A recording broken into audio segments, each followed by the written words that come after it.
Good afternoon, everyone. And the beginning, I want to thank University of Bristol and Worldwide University Networks and IOM thank you for having me here for this very important occasion.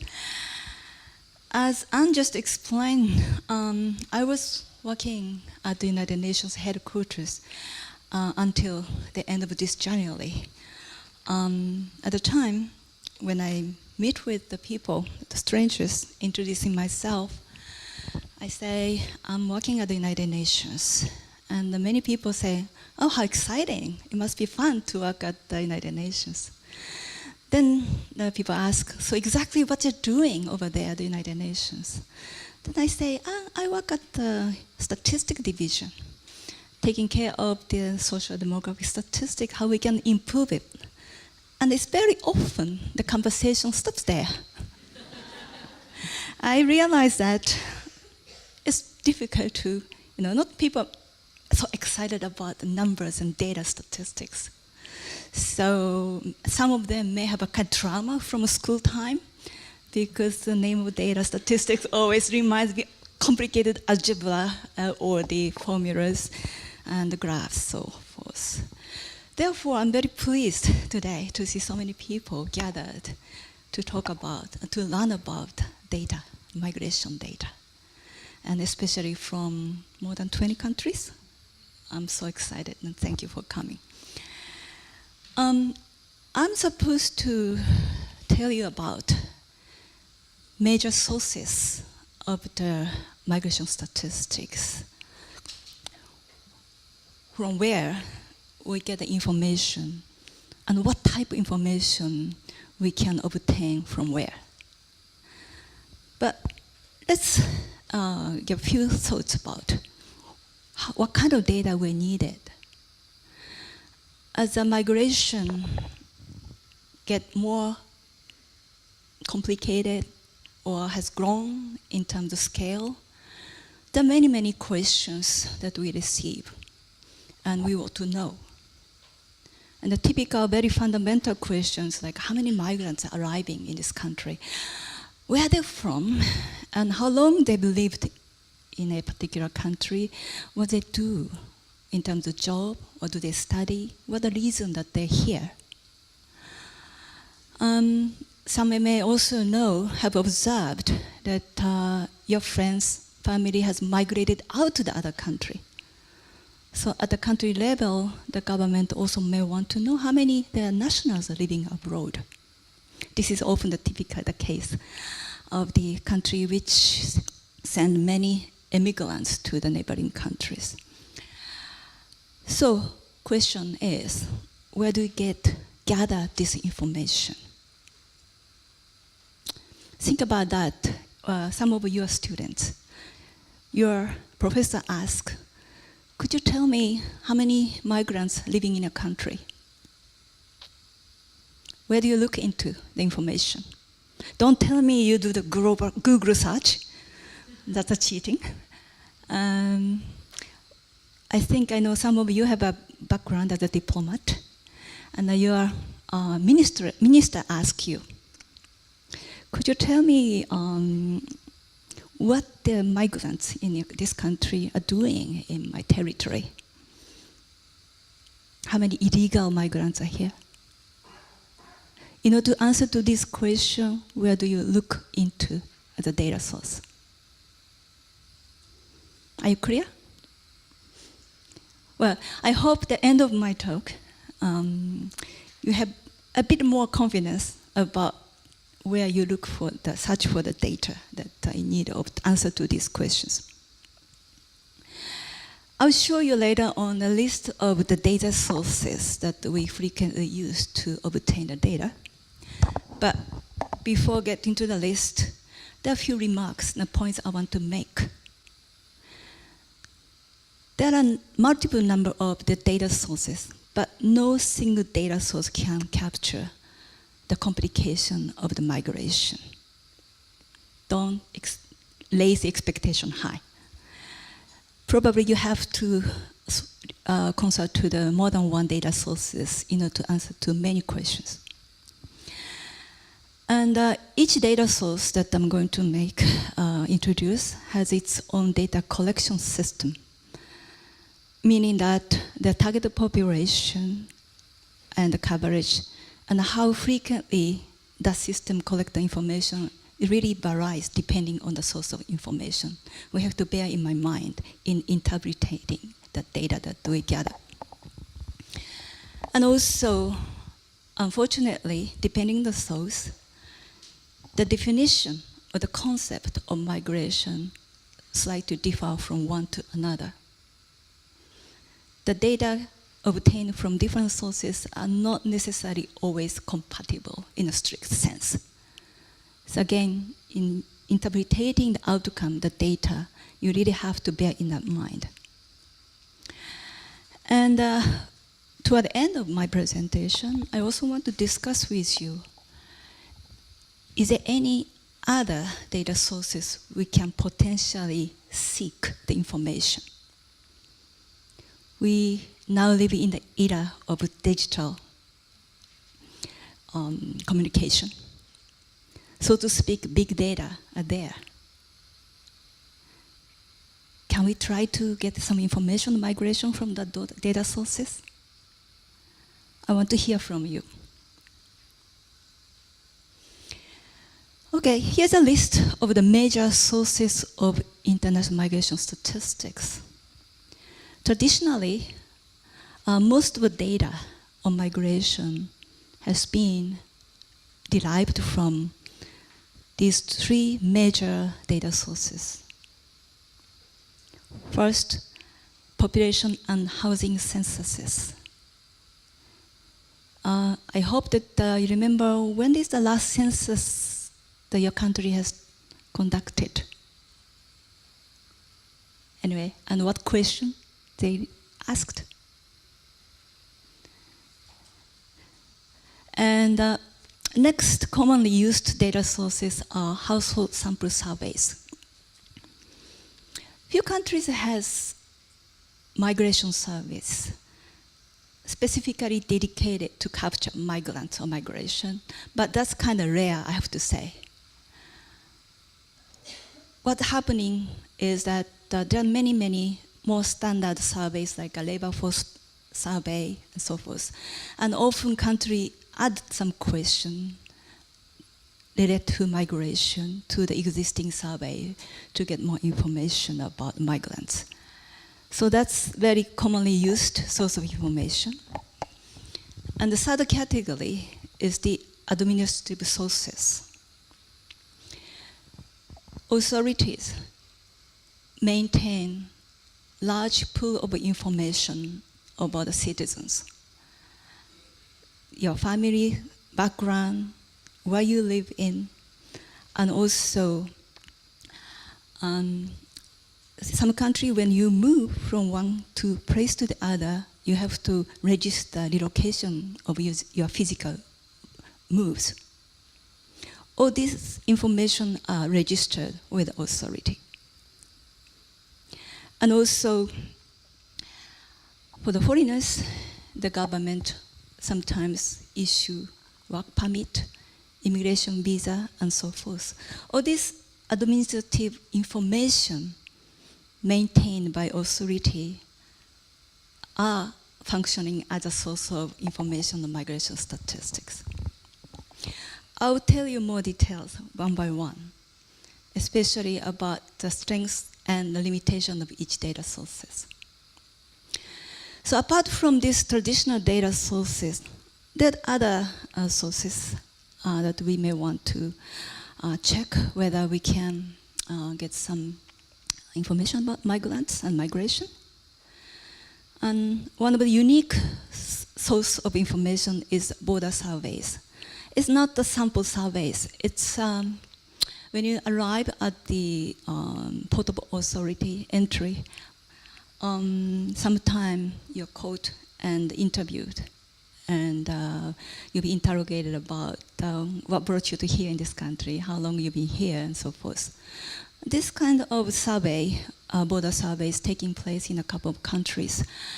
I think UK does randomly capture the people who arrive in this country and try to get the information, the reason behind their moves.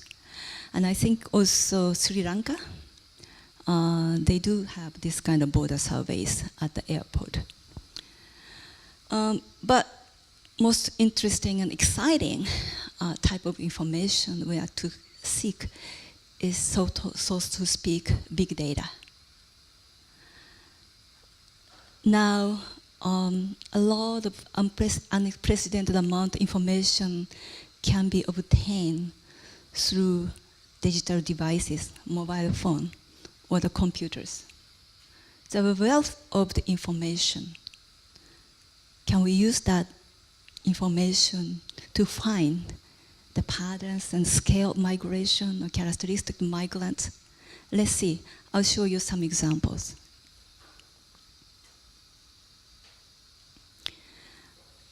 Okay, first principal source of information to get migration statistics is population and housing censuses. Have you participated in a census in your country? No? Yes? No? Okay, I hope you remember what you entered in that information. Population housing census is the large-scale, probably most expensive statistical activities in any countries. And the unique feature of the census is supposed to cover every single individual or people in that territory. It covers the whole population as a target population. And census takes a given specific time or day or sometime period, like 1 week or so. So it has a very specific reference time in terms of the data that collected from census. So this particular unique feature of the census, universal coverage, covering everybody in the country, and also data are collected a particular point of time. This makes population housing census a very variable and unique source of information for migration statistics. I tell you a bit more about it. This is the example of statistics that can be generated from population housing censuses. Typically, population housing census include a question of country of birth, in which country you're born. And also they may ask the question, what's your nationality? So for those who participate in the census, do you remember your answer to those questions? May or may not. But this is very important to remember because the question on the information on the country of birth can be converted into the information on the population, foreign-born population. This is the one way to categorize or identify migrants. So census, because census is targeted the whole population, if we could get a population who identify themselves born outside of this country, we can get the size of the, so to speak, migrants, immigrants in that country at the time when census takes place. This is called migrant stock.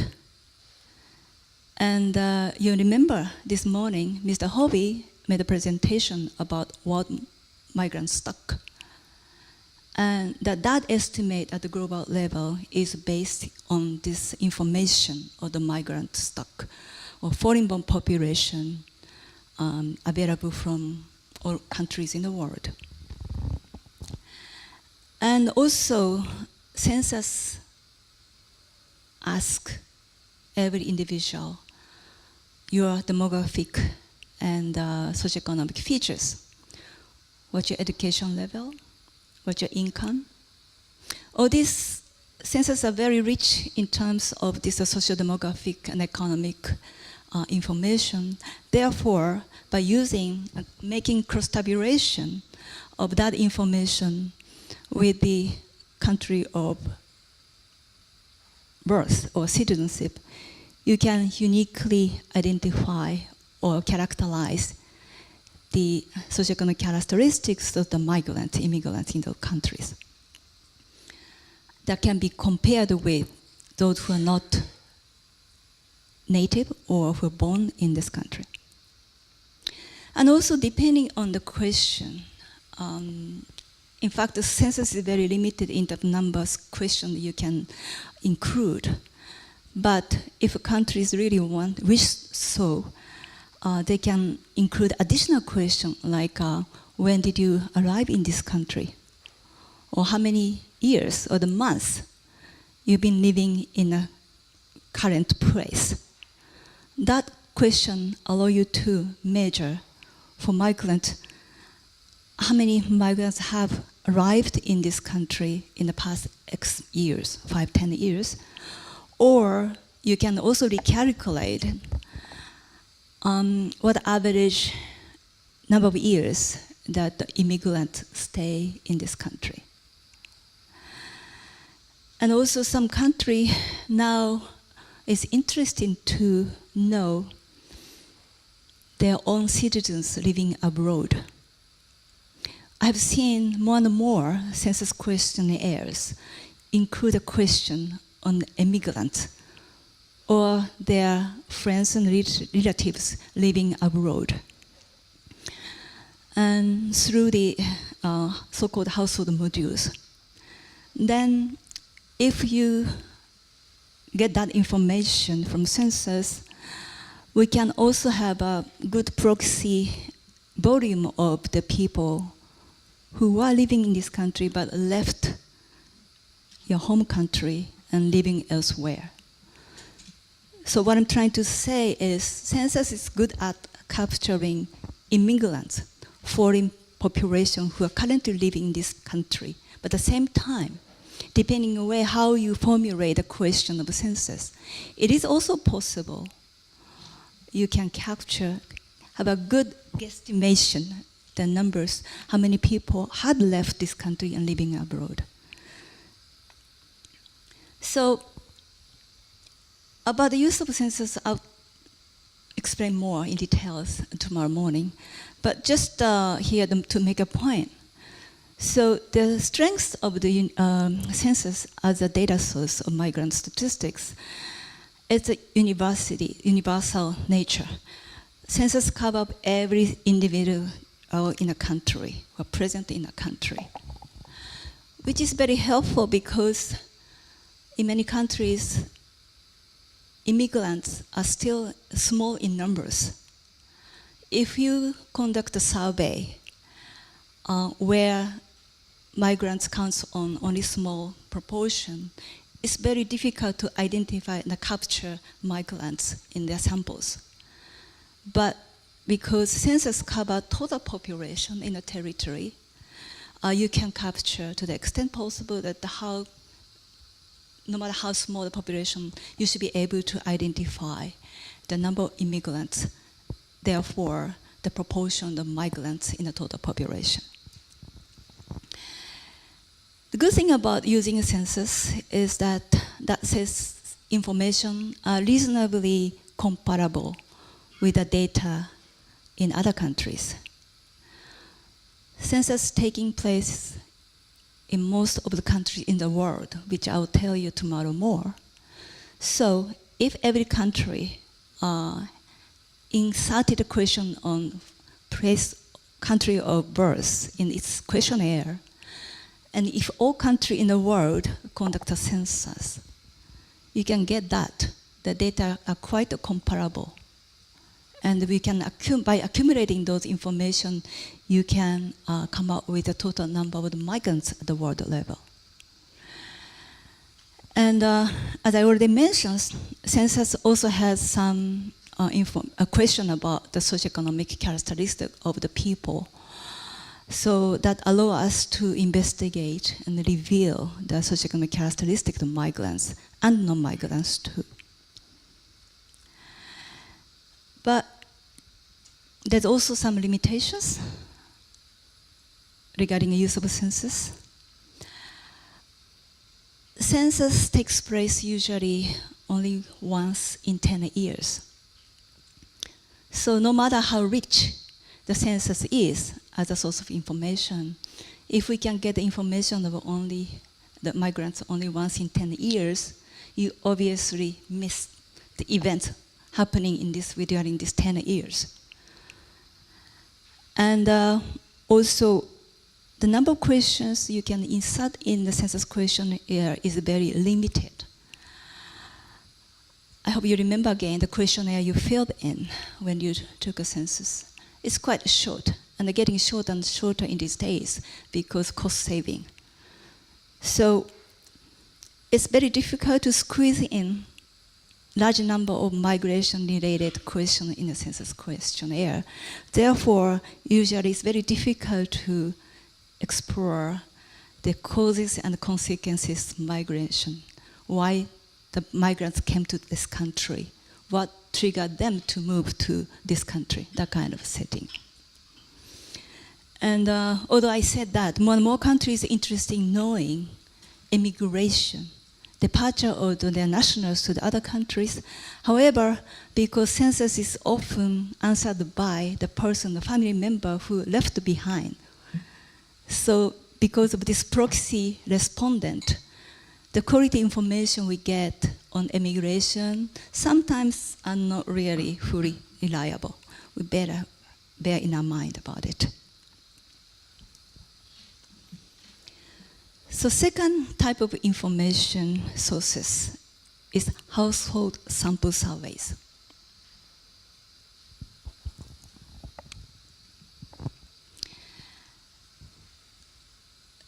Ideally, it would be nice to have independent migration surveys to capture and to know all about migration, dedicated to the topic of migration.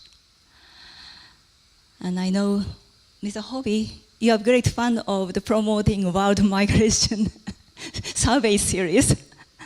However, unfortunately, it's not that successful. Why? Because this is really costly, very expensive. And also, let's face it, immigration, migration is not the topic of interest of every country in the world. Immigration is a big thing for certain countries, but still, it's a very rare event in many countries in the world. Therefore, many governments don't feel like investing their money to have an independent international migration survey. Instead, what the world is doing now is that they take advantage of existing surveys. Especially, there are many multi-purpose surveys led by international organizations. Labor force survey. Do you recall that your country is conducting this labor force survey? Yes? No? And also, mostly for the targeting developing countries, the UNICEF lead this statistical activities called Living Standard Measurement, this is the World Bank, Living Standard Measurement Survey. And also, again, mostly targeting developing countries, there's the demographic and household surveys conducted in many, many countries in Africa and Asia for the last 2-3 decades. And the UNICEF leads so-called multiple indicator cluster surveys. So what's happening is that these multi-purpose surveys listed here has its unique subject of the interest. They may want to know about health status of the population. They may want to know the economic status of the population. However, taking advantage of this existing survey, we can add migration module. Module is a set of particular questions. In this context, particular questions to reveal the characteristics of migration or the experience of migrants. So many countries now adding this migration module to existing surveys, which has become very, very important source of information to know about the plight of the migrants in the country.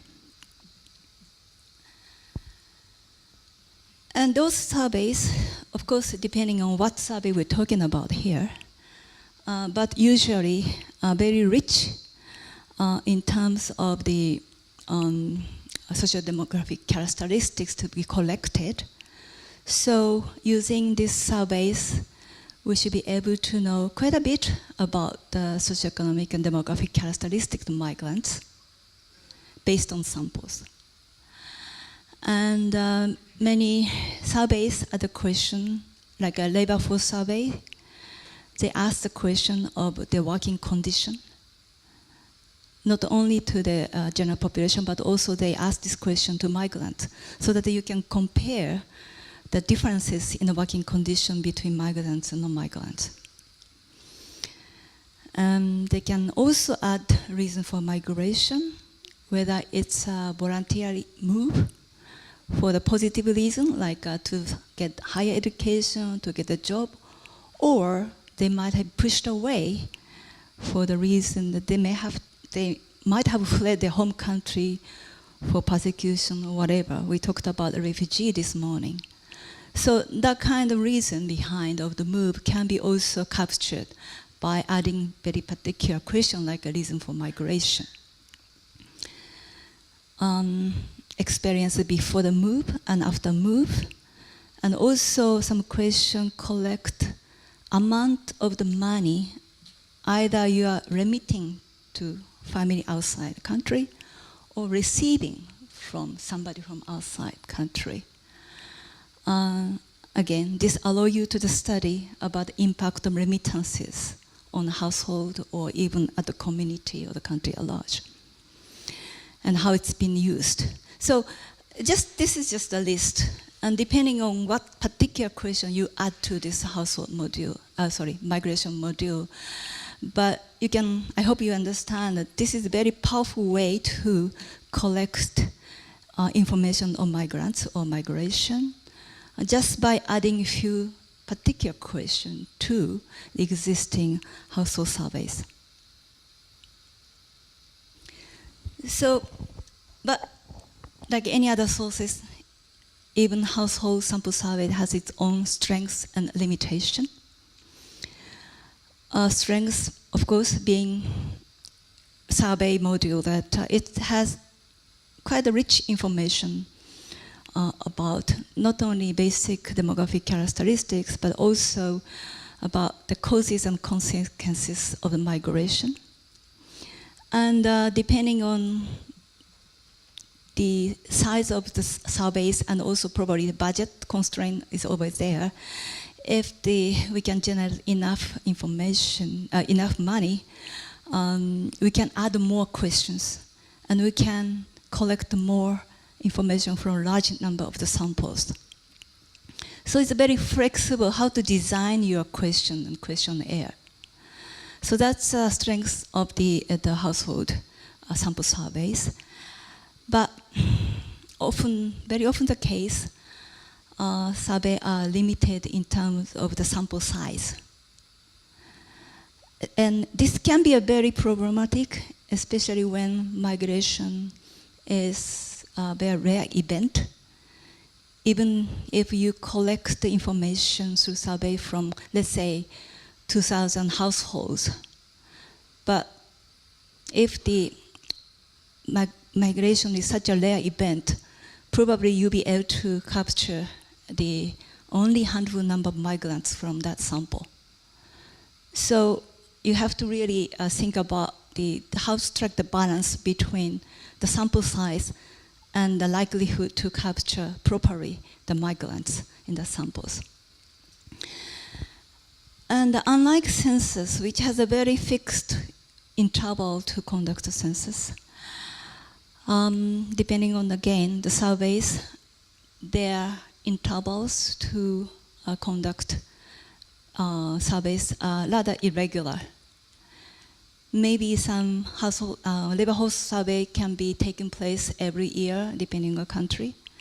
But when it comes to the demographic and health survey, it takes place only once in 20 years or something like that. So it may be good enough to capture the situation a particular period of time, but if you wanted to see how situation changed over time, it's difficult to follow the changes from the data that we get from surveys. And I think I already mentioned about this. Household survey itself also costs a lot of money. And the government are always not really keen on investing a lot of money for all that kind of the surveys, let alone adding another independent migration surveys.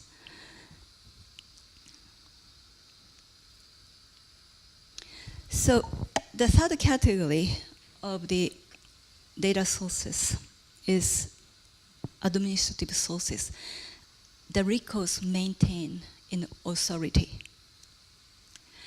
There is a variety of administrative sources you can think of. Many countries request everybody to register yourself with the local authority, family registry, civil registration. So, sounds familiar to you? Okay. And also, sometimes, if you live abroad for a certain period of time, you are encouraged to register your presence in outside the country at the consulate general abroad. I don't know, I see many foreign students here, and you're here at the Bristol to study for 1 or 2 years. I don't know, have you registered yourself with the consulate general of your country? Yes? No? Probably not.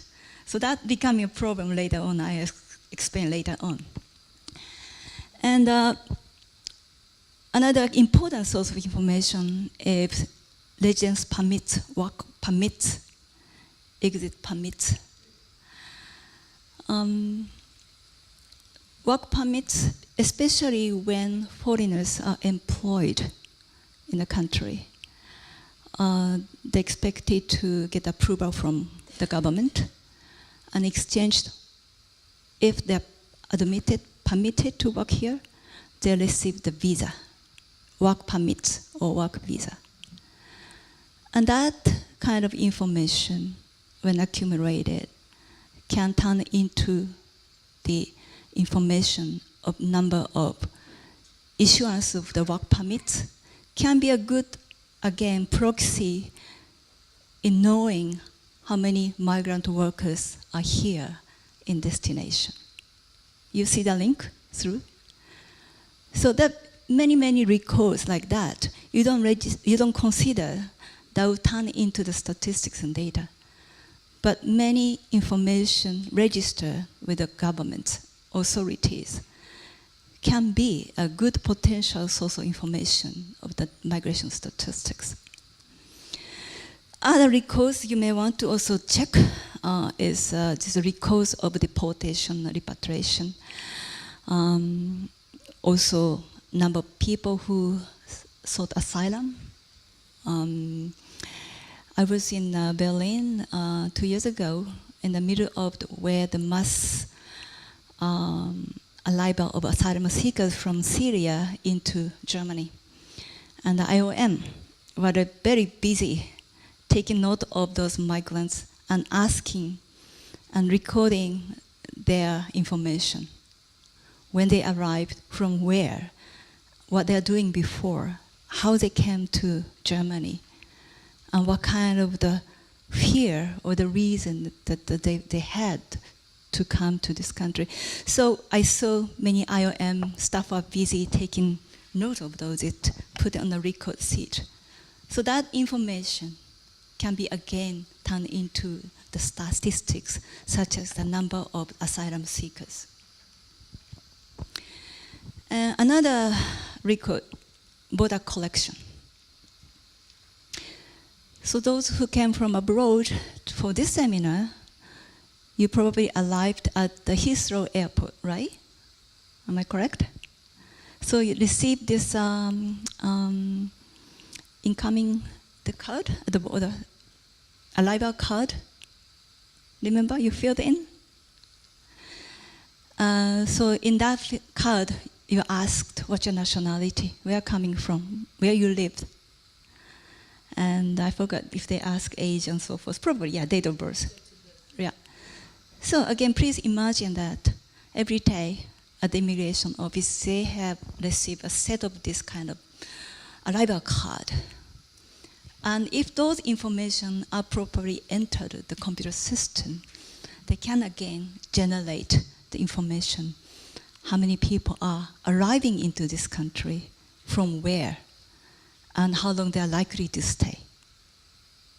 So just to let you know that there are a variety of the official information collected here and there, and they're sitting in the various government offices and agencies.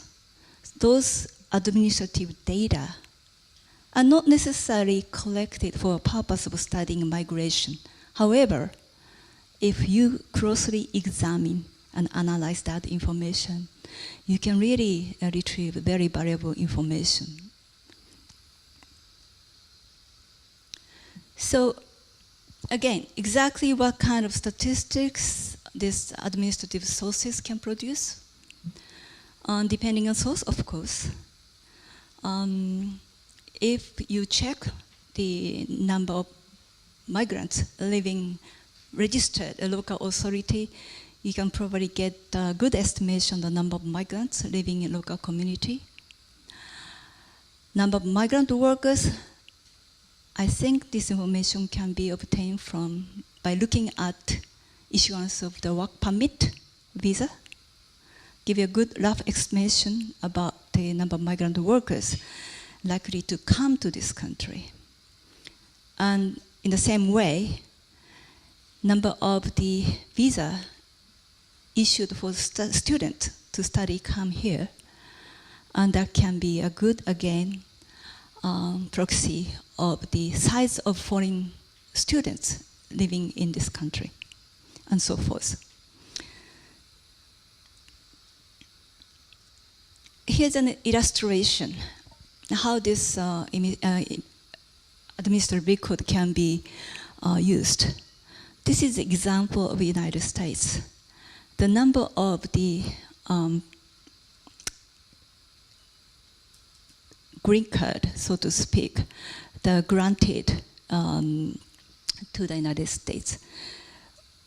Many people, United States is a country of immigration. Many people come to the States and apply for, so to speak, green card to obtain the right to stay in the United States for a long period of time, or even permanently. So this graph shows the fluctuation of number of the green card, the permanent residency status granted to foreigners. By the way, do you know what the peak of this graph, which is around 1990?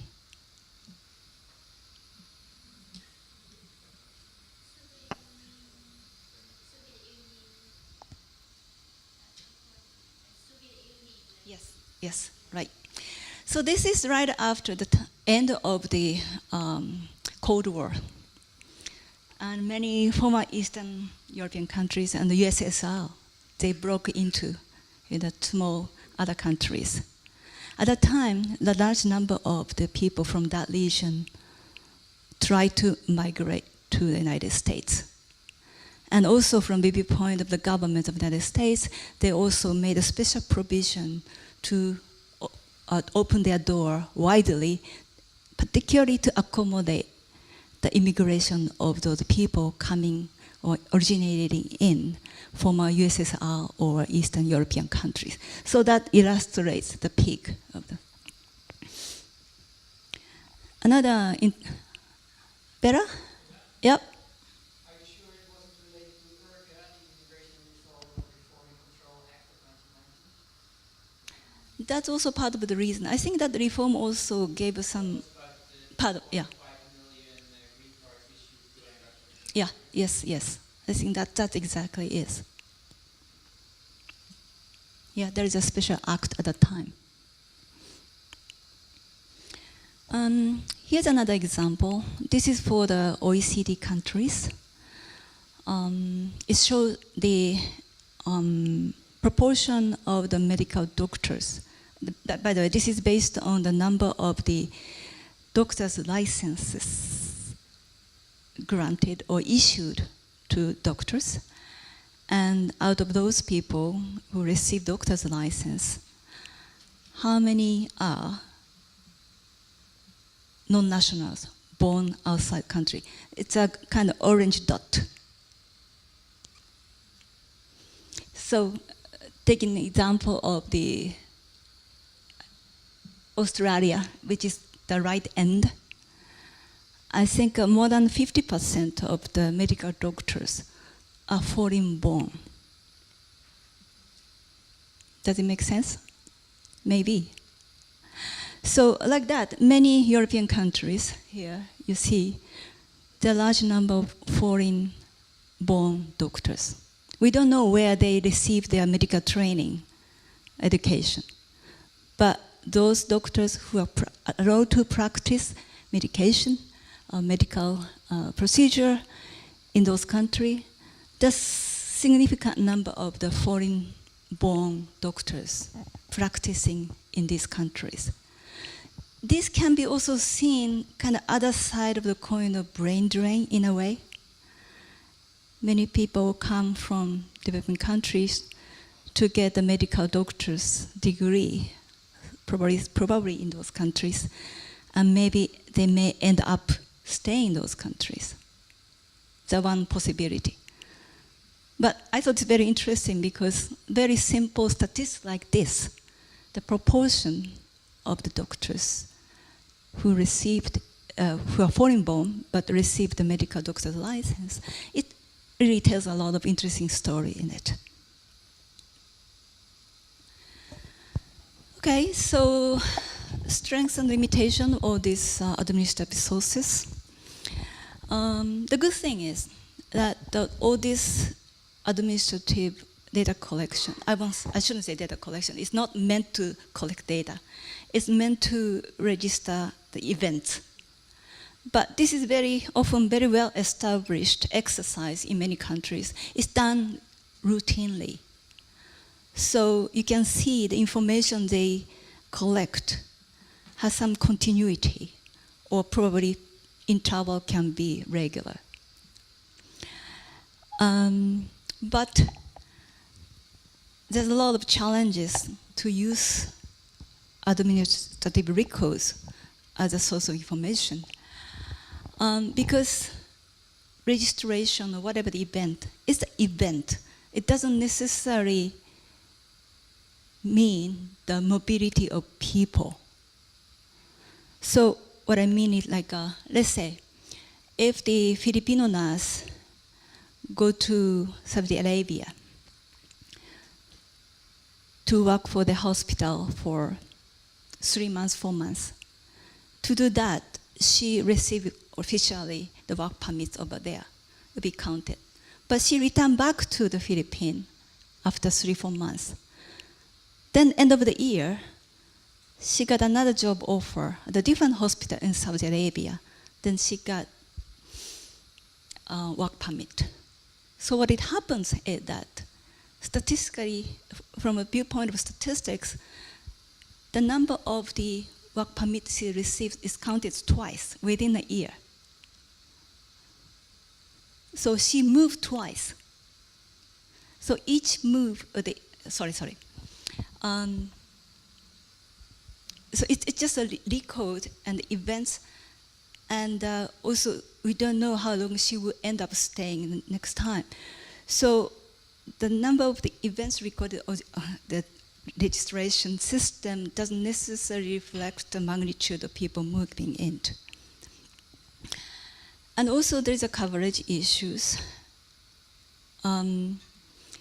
rules of registration or deregistration not strictly followed. What it means is that many countries, the foreigners, if they plan to live in that country for relatively long period of time, you are expected to register yourself at local city government. Many of them may do it because it's a requirement. But when this person decides to leave, return, going home, they may forget or don't care to deregister oneself. So again, it poses a kind of challenges because the record stops there and doesn't reflect the move or departure of these people from that community.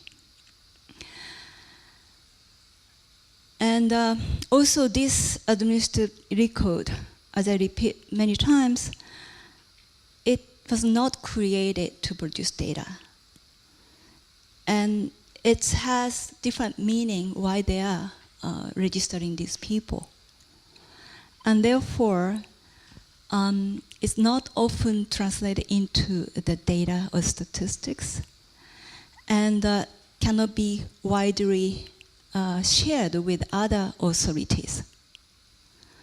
So, for instance, there's a record with the Minister of Labor which issue the number of work permit.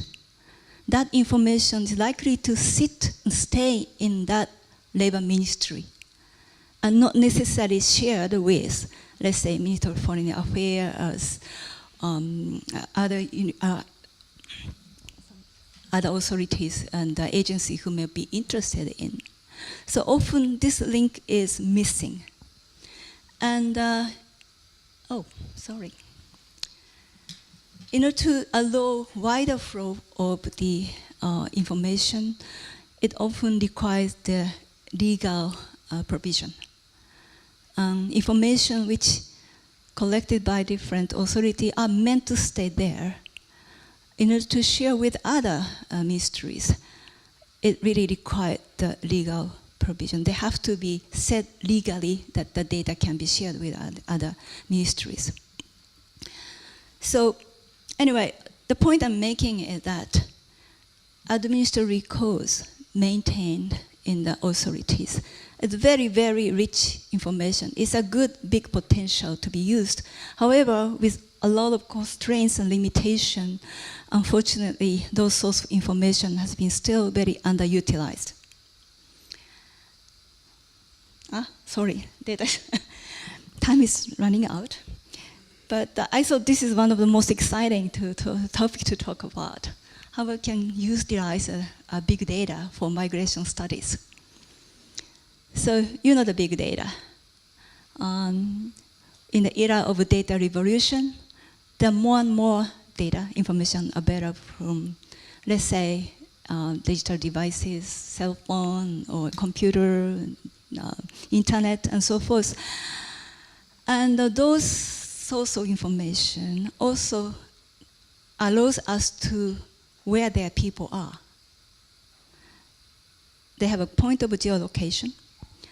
And also, those new source of information are capturing a lot of interesting information which traditional data source could not catch, such as money transaction or their communication patterns, and even pattern of the purchase patterns, what they're acquiring, what they're purchasing it.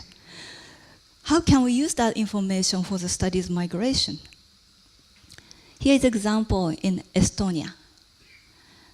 This is the record how mobile phone has been used after they left the country. As we all do, we change the SIM card and we start contacting your family back behind. So this graph shows high and low, peak and low period of the communication between the person who are in Estonia, but he or she left the country and contacting back home. And what it shows is this peak period is always kind of a summertime, June, July. So this is indication of that summertime people go vacation, hopefully, and from there they are contacting back home. Another interesting thing is here is a Google search. This is an example of the I think Poland. In England, sorry. This is recorded in England, but they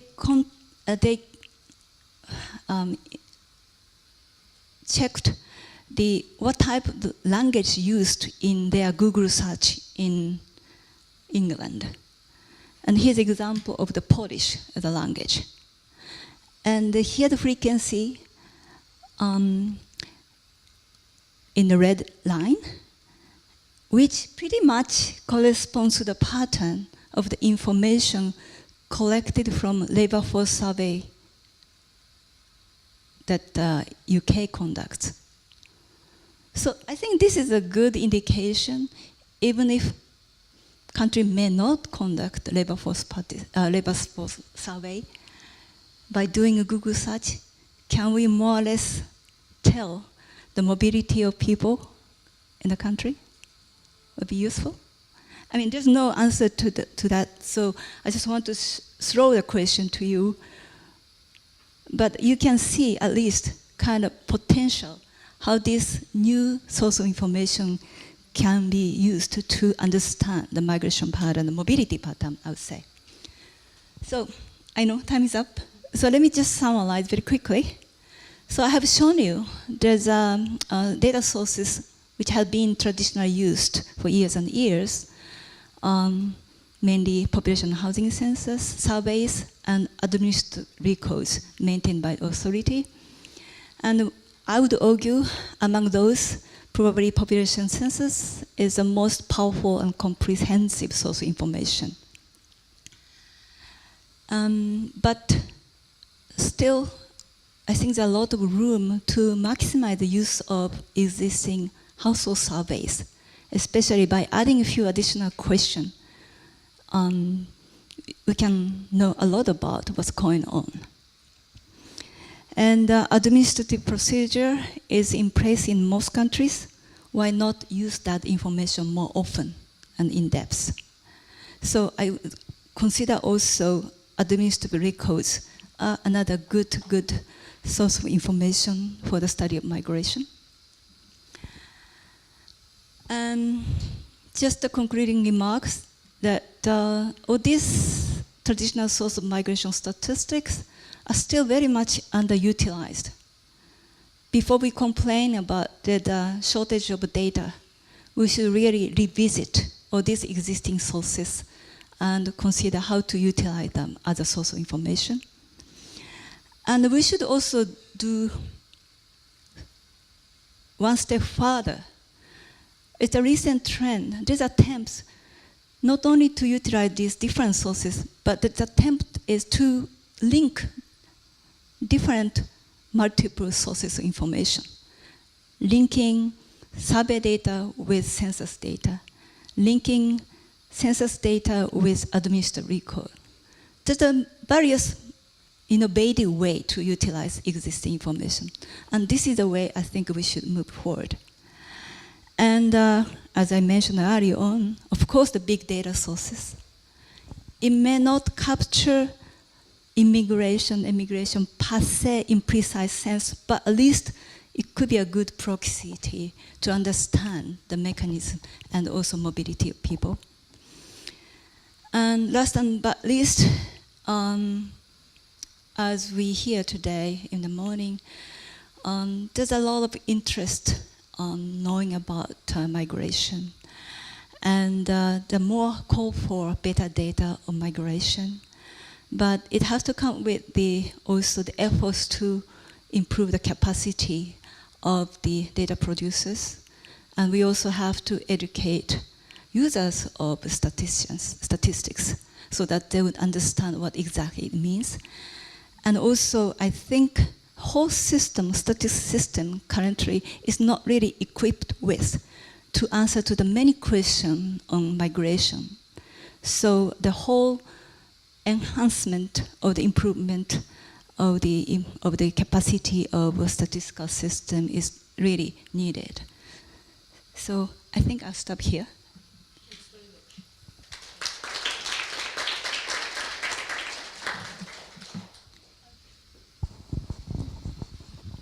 Thank you very much, Professor Keiko. I was just wondering about, I'm Nina, by the way. I was just wondering about how we can use big data in migration studies. I personally feel it's quite difficult to make the classification between tourists and really real migrants. I was wondering what's your take on that? It's just my question.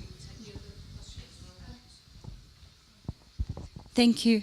Natsuko from IOM Morocco. Totally agree that administrative data has lots of information and then lots of challenge to exploit it. So my question will be necessarily interministerial collaboration is necessary and legal provision for data exchange is necessary, right? In that case, which minister or what entity can take a lead to exploit those data scattered in different authority? How do we do this? If you have any example from other countries, I would be grateful.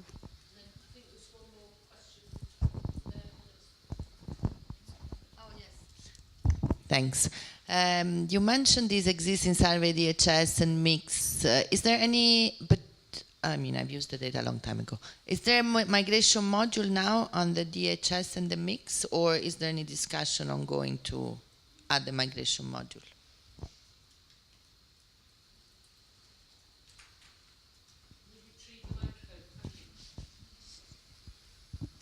Thank you very much. Okay, Lina, what to do with this big data? And I think still we are in the stage of how we can best use the big data, so to speak. And you can imagine that the big data is a very plain word, but it can mean many things, different data sources. And each different sources has different concept of migration, or the mobility even. So it's very difficult, therefore, how we can best utilize information from big data. And if we want to use any big data, the very first thing to do is what kind of concept we can apply to retrieve mobility information and migration information. Because as you mentioned that, even I showed it, sometimes the data that the big data can capture is just merely the mobility of people, not the migration, not migrants. So there are certain limitations and challenges that the big data has. I don't have one single answer to your question, but I think whatever the source, we take a look, we really have to have a close scrutiny about what exactly we can get from the data sources. And second question is about administrative data and importance of how we can exchange the information among different ministries and so forth. Yes, this is the coordination mechanism is very, very important, and actually UN has been promoting how we can create an ideal migration data infrastructure, meaning how we can produce effectively the migration statistics at the country level, which definitely require the coordination of the multiple ministries involved in migration. Then your question is which to be the lead. As far as the UN is concerned, we are suggesting maybe National Statistical Office, Statistical Agency, could be a reasonable place to make a coordination. I'm not saying that they should collect the data, because respective data belongs to each agency's ministries. But somebody have to be responsible for the coordination and possibly put them together in one place.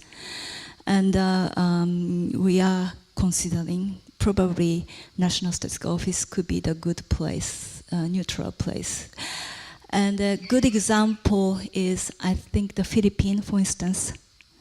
And they are establishing this national coordination mechanism for the migration statistics. And their ultimate goal is they put in their databases all migration relevant information generated by different agencies and put together in one databases under the National Statistical Office of the Philippines. And the third question about the migration module. To my knowledge, MIX has the migration module. It's been conducted or used in a couple of the Eastern European countries. And of course, being MIX is led by UNICEF. And because their particular interest is applied at condition of migrant children. But at the same time, they also know about the parents and so forth. So they have done this attempt. I think DHS is also moving to incorporate these migration questions. Okay.